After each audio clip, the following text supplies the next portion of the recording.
Once upon a time, in a small town near a beautiful forest, two brothers named John and George lived. They lived in a small and simple house. One day, in the attic of their house, they found an old book. The book looked old, and the pages were cracked from much use. When they opened the book, a piece of paper fell out. On this paper was written, "There is a magnificent treasure in this book. To find it, you must read the book from cover to cover." John and George were surprised. They decided to accept this challenge and read the book. After reading the last page of the book, a prominent sign suddenly appeared. A sign that seemed to point to a secret place in the woods. They were very excited and decided to look for this treasure. The next morning, John and George set off into the forest with their backpacks.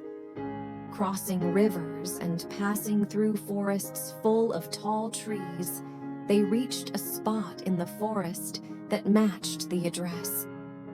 They started digging under the beehives and rocks looking for treasure.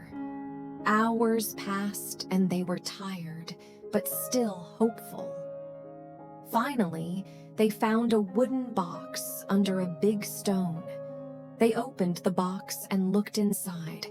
A pile of gold, beautiful jewels, and a letter to whoever hid the treasure. The letter said, "Congratulations!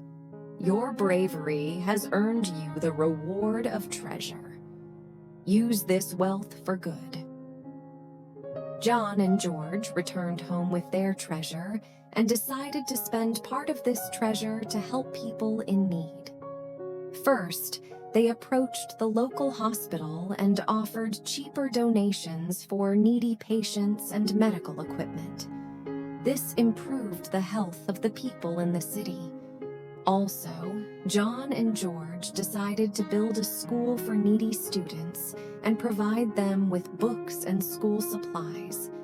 By creating an educational foundation, they provided the opportunity of education to children who could not go to school due to poverty. Eventually, John and George realized that the truth hidden in the story of the book was the true value of living in good deeds and sharing experiences. They used this adventure as a great lesson for themselves and others, and always remembered that there is precious and true reality only in good deeds and upliftment of society.